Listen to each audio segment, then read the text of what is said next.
Bien, bonjour à tous. Alors, je suis ravi de vous retrouver pour une nouvelle vidéo. Alors, j'espère que vous avez passé de bonnes fêtes de Noël et je vous souhaite à tous mes meilleurs vœux et vos plus belles réalisations pour 2025. Je souhaite également la bienvenue aux nouveaux abonnés et je remercie de vive voix tous ceux qui osent mettre un pouce en l'air sous les vidéos. Merci et encore un grand merci. Alors, pour cette nouvelle vidéo, nous allons voir la motorisation des signaux mécaniques, c'est-à-dire un carré ici et un carré violet ici, monté sur la potence PLM 1929 de chez Interfer. Alors, pour le montage de cette potence, je vous renvoie bien entendu à la playlist correspondante. Alors, nos deux signaux sont commandés par deux tiges en laiton. On va voir. Voilà. Donc les deux tiges en laiton, elles sont ici et ici. Elles ont un diamètre de 0,7 mm et donc elles traversent le plateau ici. Et les signaux, pour fonctionner, correspondent à un mouvement vertical de ces tiges uniquement. Alors, contrairement aux autres signaux mécaniques que nous avons déjà réalisés, et je vous renvoie aussi à la playlist correspondante, on voit que l'espace disponible maintenant sous la plateforme, donc notre plateforme, elle est ici. On voit que l'espace disponible est ici très petit. Ce qui nous oblige donc à réaliser un montage très compact. Donc comme on peut le voir, la solution qui a été finalement retenue, c'est un montage vertical des cerveaux qui sont mis en quinconce. Donc un dans un sens, un dans l'autre sens, de manière à pouvoir s'approcher au plus près de chacune des tiges de commande. Alors on est contraint donc par la place, par le fait aussi que ici il y a aussi les deux supports qui vont permettre de fixer l'ensemble sur le plateau. Donc on a déjà des vis ici, donc on ne peut pas venir évidemment dans ces endroits là, donc il faut absolument tourner les cerveaux, mais ça a aussi le bénéfice de pouvoir justement s'approcher au plus près des tiges de commande.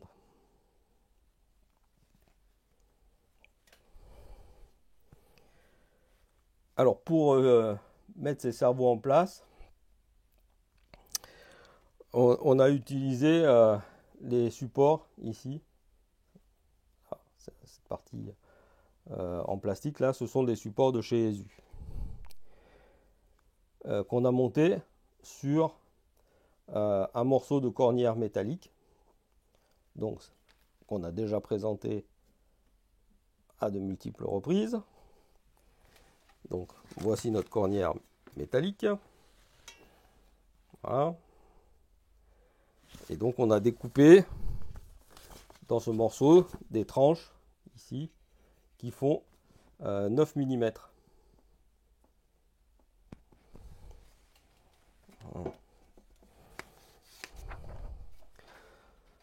Alors cette façon de monter les cerveaux permet de n'avoir quasiment aucun jeu.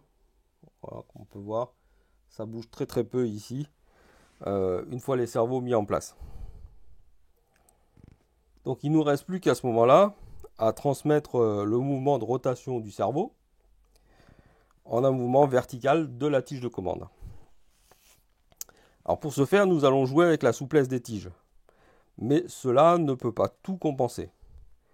Alors, force est de constater tout d'abord que l'axe perpendiculaire au palonnier, donc si on se met vraiment dans la perpendiculaire au palonnier, on voit que cette perpendiculaire ne passe pas par la tige de commande. mais il se trouve légèrement déporté. Et puis il faut aussi compenser le fait que lorsque le palonnier tourne sur son axe, on comprend bien que si le palonnier tourne sur son axe, on va entraîner une torsion de la tige de commande si la liaison était parfaitement rigide. Alors pour prendre en compte ces deux effets, ainsi que le faible espacement entre les deux tiges de commande, hein, nous avons opté donc pour la solution suivante. Alors, on va essayer de voir ça.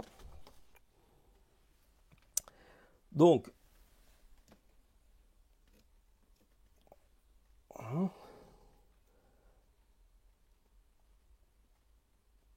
on voit qu'ici, on a mis une série d'éléments qui vont nous permettre de rattraper ces deux effets dont je viens de parler. Alors, cette partie-là est constituée tout d'abord par un morceau de tige carrée en laiton, voilà, de 2,5 par 2,5 mm de côté. Donc, c'est la partie carrée qu'on voit qui relie la tige de commande avec la tige de liaison au palonnier. Donc, dans cette tige de laiton, donc on a un centre de carré et on a percé de façon décentrée, on a percé un trou de 0,7 mm de diamètre dans lequel va s'enfiler la tige de commande.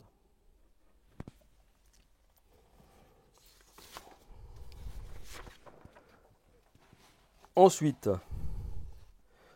sur la face opposée du trou que l'on aura fait, donc si par exemple on a fait le trou près de cette face-là, donc je parle de la face opposée.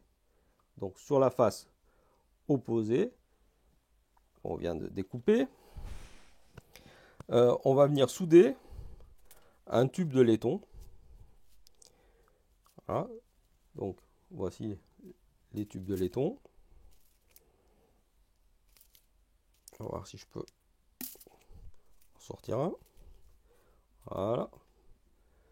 Donc voilà le tube de laiton qu'on est venu souder. Donc ce tube de laiton, comme on peut le voir, ça vient de chez Albion Alloys. Voilà. Donc il a un diamètre intérieur de 0,7 mm et un diamètre extérieur de 0,9 mm. Alors comme on peut voir, ces tubes se plient très facilement, se déforment très facilement.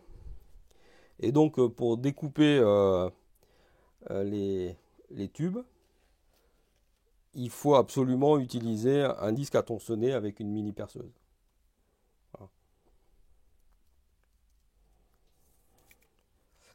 Alors, ensuite, on plie à angle droit donc un morceau de tige laiton de diamètre 0,7, comme je vous montre, que l'on enfile dans notre tube qu'on vient de souder sur le carré laiton. Hein, et il faut à ce moment-là bloquer le mouvement vertical de cette tige. Mais il faut lui permettre un mouvement de rotation fluide. Donc, à la suite de cette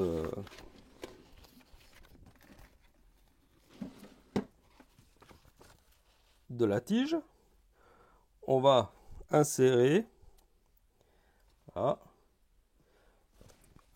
une rondelle en laiton. Donc on voit qu'il y a un diamètre extérieur de 1,5 en gros millimètre. Donc le trou fait évidemment 0,7 mm.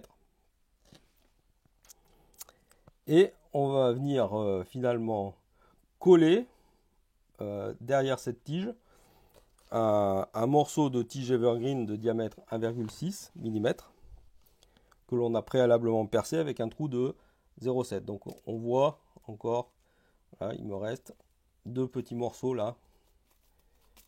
On va essayer de, voilà, je les ai dégagés. Voilà. On voit encore les deux petits morceaux de tige evergreen que j'avais fait en plus. Voilà, et donc à ce moment-là, on aura fixé le mouvement vertical de la tige ici, voilà, qui est relié au palonnier. Donc ensuite, on installe l'ensemble avec le palonnier du cerveau. Et puis on vient souder le carré en laiton sur la tige de commande. Voilà. Donc, on va revoir ça de plus près. Donc on a notre carré. Ici, la tige qui passe là dans le petit tube en laiton.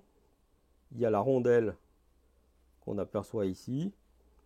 Et puis voilà, ici, le bout de tige evergreen qu'on est venu coller évidemment à la colle cyano par le dessous. Donc voilà, une fois qu'on a réalisé tout ça, il ne reste plus qu'à configurer le décodeur de cerveau pour faire fonctionner tout ça. Donc, j'utilise toujours le décodeur 67810 de chez Uhlenbrock. Donc les deux cerveaux sont ici respectivement sur les sorties 3 et 4 du cerveau.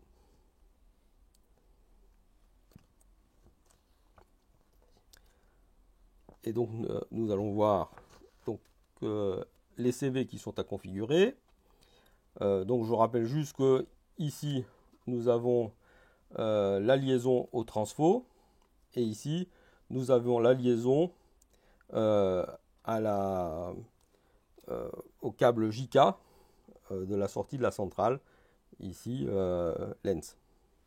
Donc ça, tout ça c'est la partie JK. Alors pour les CV, donc nous allons revenir à la notice. Donc les sorties 3 et 4, elles sont ici. Donc on voit que les adresses, elles sont sur 141 et 151. Donc nous avons un carré qui est à l'adresse 47, le carré violet, et le carré, lui, est à l'adresse 53. Donc on va avoir dans 141, 47 et dans 151, 53. Ensuite, pour régler les positions du cerveau, donc les deux positions à chaque fois, on voit que on a le 142, 143, 152, 153. Donc les réglages qui ont été effectués pour ces deux cerveaux sont les suivants. Donc pour le carré violet, ici, le CV 142 a été réglé à 14, le CV 143 à 46. Et pour le carré PLM, donc celui-là, donc le CV 152 est à 18 et le CV 153 à 70. Voilà pour les réglages. Donc nous allons donc pouvoir voir maintenant le pilotage, ce que ça donne à l'aide de la commande LH100. Donc voilà.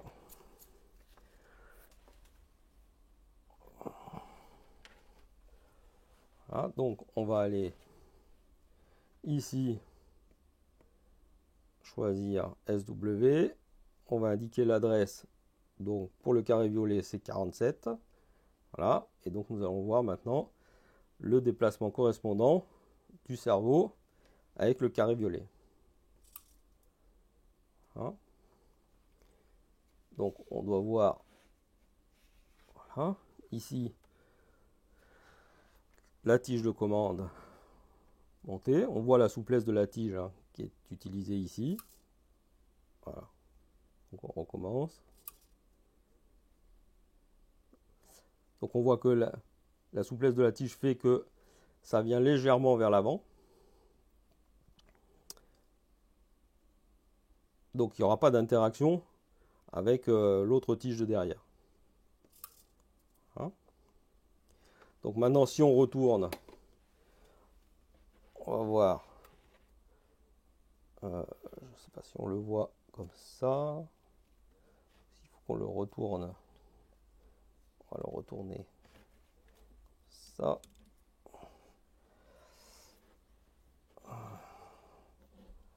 Voilà. On va faire donc le carré qui lui est à l'adresse donc 53. Voilà.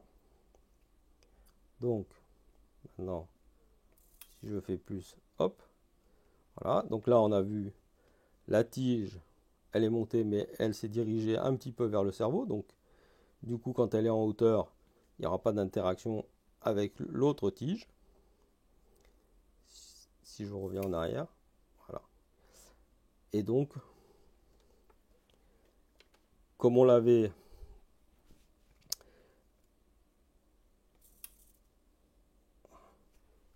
expliqué dans une précédente vidéo, nous avons aussi en même temps le fonctionnement des contrepoids.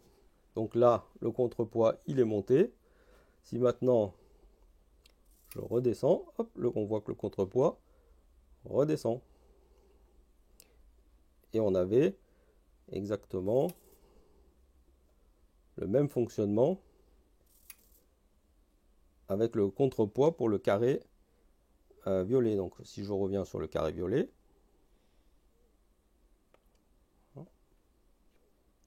tac, on va voir le contrepoids qui lui aussi va se déplacer en même temps que le carré violet tourne. Voilà. Le contrepoids est monté et là il redescend. Donc ça c'est comme on l'avait signifié dans une précédente vidéo. Le fonctionnement du contrepoids est inversé par rapport au fonctionnement normal pour le carré violet, tandis qu'il est correct par rapport au carré. Il fonctionne exactement comme dans la réalité. Voilà. Donc, on va refaire une dernière fois pour le carré. Voilà. Donc voilà, on voit le contrepoids qui est monté. Et maintenant le contrepoids est redescendu.